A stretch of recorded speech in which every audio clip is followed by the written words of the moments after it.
গুরু পূর্ণিমা উপলক্ষে বর্ধমানের নবাবহাট সংলগ্ন তালপুকুরের স্বেচ্ছাসেবী সংস্থা আমার পাঠশালার উদ্যোগে পালিত হলো বৃক্ষরোপণ, বৃক্ষ পালন এবং পুষ্টির দিশা কর্মসূচি।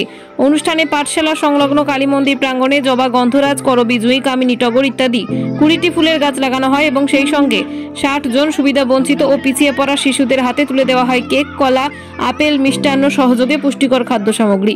অনুষ্ঠানে উপস্থিত ছিলেন বিশিষ্ট বাচিক শিল্পী এবং সাংবাদিক শ্যামাপ্রসাদ চৌধুরী, বিশিষ্ট শিক্ষক ও সমাজসেবী প্রতনু রক্ষিত এবং আমার পাঠশালার পক্ষ থেকে সভাপতি মিন্টু পান্ডে, সম্পাদক সন্দীপ পাঠক, কামারুজ্জামান চৌধুরী, মোশাররফ হোসেন, রাজকুমার লাহা প্রমুখ। অনুষ্ঠানে বৃক্ষরোপণের উপকারিতা সম্বন্ধে আলোচনা করা হয়। পাঠশালার শিশুরাও খুব আনন্দের সঙ্গে অনুষ্ঠানটিকে উপভোগ করেন। থানায় গিয়ে সেদিন বল দেখে নে হাবু লালি সময় মন দিয়ে খুব শুনুন বড় বাবু, চারজন ভাই আমরা একটা ঘরেই থাকি, দেখে আমি সারাদিন ভগবানকে ডাকি। ফুলে যায় বলে বল দেখি তুই আমার হাসে কেমন করে, গাছের ভিতর থেকে করে ওরা যাওয়া আসা, কোথা থেকে মুখ ডেকে কোথা থেকে ওদের থাকে, ওরা কান পেতে কোনো করে কোনে ডাক করে বাতাসতে সে কি করে শুনে। টাপুটুকু রবীন্দ্রনাথ ঠাকুর, দিনের আলো নিচে এলো, সূর্য টিপে টিপে আকাশ ঘিরে মেঘ দিতেছে, চাঁদ লোবে লোবে মেঘের উপর মেঘ করেছে, রঙের উপর রং।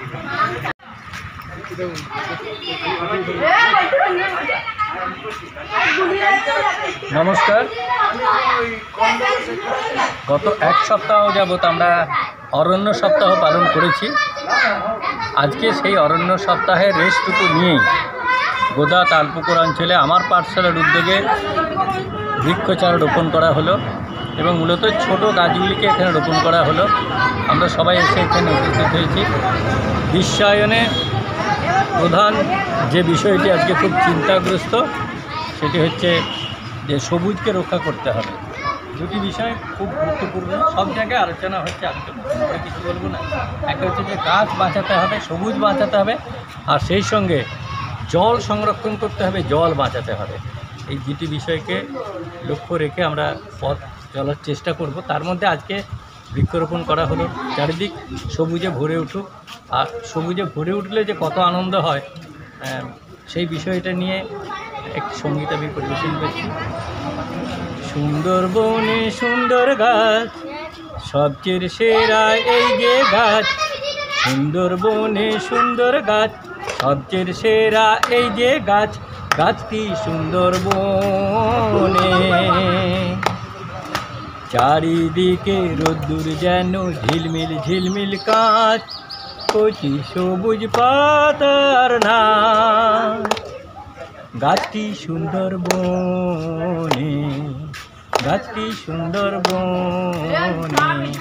গাছটা লাগালে যেমন ফুল ফল ভরে ওঠে, তেমনি এই অশ্বত্থ গাছটার দিকে তাকিয়ে দেখুন, সবুজ পাতার উপর যখন সূর্যের আলো পড়ে তার কি অপরূপ সৌন্দর্য। এইটা আর কত পশু পাখি এখানে আশ্রয় নেয়। একটা গাছ থাকা মানে ভোরে এইখানটাতে এসে শুনতে পাবেন এই কিচিরমিচির শব্দ। আমাদের সেই প্রাকৃতিক পরিবেশটাকে বাঁচিয়ে রাখার জন্য আমার পাঠশালার এই উদ্যোগ। আমরা সবাই সাধুবাদ জানাচ্ছি। বেঁচে থাকুক এই সংস্থা, আর ভালো থাকুক এখানকার শিশুরা। আজকে আমরা এখানে উপস্থিত হয়েছিলাম আমার পাঠশালা। এই পাঠশালাটি মাননীয় সন্দীপ পাঠক মহাশয় এবং ওনার সাথে আরও কিছু শুভাকাঙ্ক্ষী মানুষ নবাবহাট তালপুকুরে পরিচালনা করে আসছেন বিগত প্রায় 2-2.5 বছর ধরে। আজ এখানে যে অনুষ্ঠানে আমরা আমন্ত্রিত হয়েছিলাম সেটা হচ্ছে বৃক্ষরোপণ কর্মসূচি। আমরা জাস্ট অরণ্য সপ্তাহ পেরিয়ে এসেছি, গতকাল শেষ হয়েছে। তারই রেস্ট টেনে আজকে এখানে কিছু ফুল গাছের চারা রোপণ করা হলো এই চত্বরে, এবং তার সাথে বাচ্চাদের এখানে যেটা প্রতিনিয়তই চলে পুষ্টির দিশা যে প্রোগ্রাম, সেটাও এখানে অনুষ্ঠিত হলো। বাচ্চাদের হাতে কিছু পুষ্টিকর খাবার তুলে দেওয়া হলো। আজকের এই দিনটার যে গুরুত্ব, অর্থাৎ গুরুর কাছে শিষ্যদের যে ভক্তি শ্রদ্ধা করার দিন, এখানে আমার পাঠশালার যে সমস্ত শিক্ষকরা রয়েছেন প্রত্যেকেই গুরু এবং তার শিষ্যরা এখানে তারা আজকে বৃক্ষরোপণের মাধ্যমে কিন্তু সেই শ্রদ্ধা নিবেদন করলো গুরুর কাছে।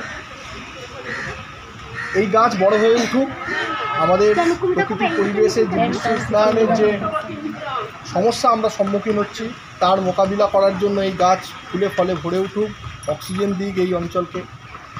এই বলে আমি আমার বক্তব্য শেষ করছি এবং সর্বোপরি আমার শুভেচ্ছা শুভকামনা রইল এই বাচ্চারা বড় হোক এবং সমাজের বুকে প্রতিষ্ঠা লাভ করুক এবং স্বমহিমায় আমার পাঠশালা এই সমস্ত ভালো মানুষের হাত ধরে আরও উন্নতির পথে এগিয়ে থেকে অবগত যে গুরু পূর্ণিমার পূর্ণ লগ্নে আমরা নবাবহাটে তালপুকুর সংলগ্ন আমার পাঠশালা প্রাঙ্গণে উপস্থিত হয়েছিলাম। আমরা আজকে আমাদের মধ্যে পেয়েছি কিছু মানুষজনকে, তার মধ্যে আমাদের মধ্যে আছেন মাননীয় শ্যামাদা এবং সেই সঙ্গে পুতনুদা এবং আমার পাঠশালার সমস্ত সদস্যবৃন্দ, যাদের অক্লান্ত পরিশ্রমে আজকে আমার পাঠশালা যেটুকু জায়গায় আসতে পেরেছে, আমরা তাদেরকে প্রত্যেককে আজকে সম্মান জানাই এবং সেই সঙ্গে আমরা আমাদের প্রত্যেকের পিতামাতা, গুরুজন এবং বিশিষ্ট ব্যক্তিবর্গ, সর্বোপরি সমস্ত গুরুজনদের আজকের এই গুরু পূর্ণিমার পূর্ণ লগ্নে প্রণাম জানাই, নতমস্তকে প্রণাম জানাই।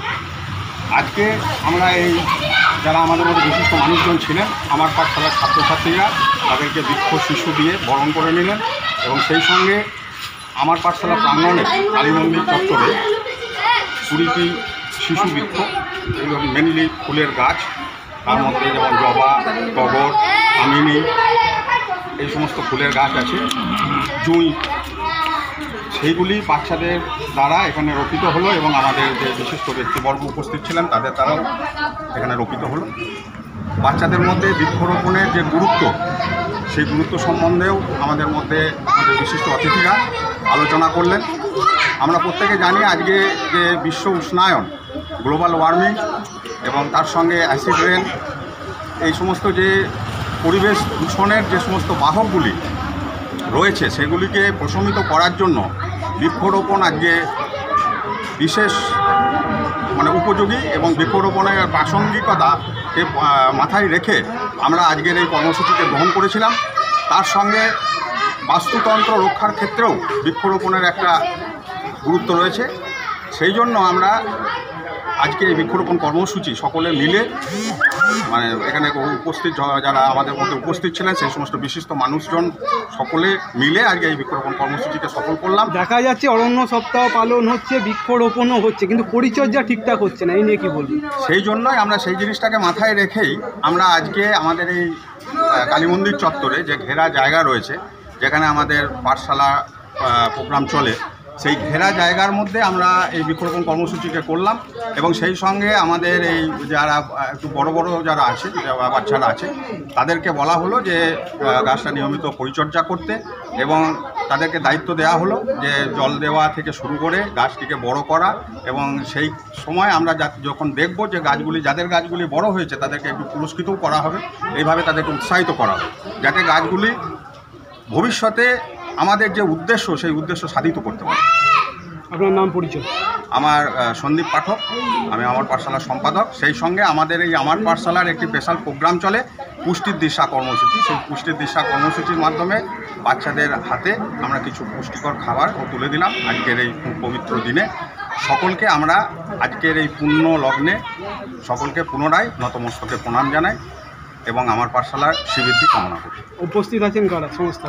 আমাদের মধ্যে উপস্থিত আছেন আমাদের শ্যামাপ্রসাদ চৌধুরী মহাশয়, বিশিষ্ট বাচিক শিল্পী এবং সাংবাদিক, এবং সেই সঙ্গে বিশিষ্ট শিক্ষক মহাশয় এবং সমাজসেবী আমাদের পতনু রক্ষিত মহাশয়, এবং সেই সঙ্গে আমার পাঠশালার পক্ষ থেকে আছেন আমাদের জুয়েল বাবু, মোশারফ বাবু এবং আমাদের মিন্টু পান্ডে বাবু এবং রাজকুমার বাবু। ধন্যবাদ।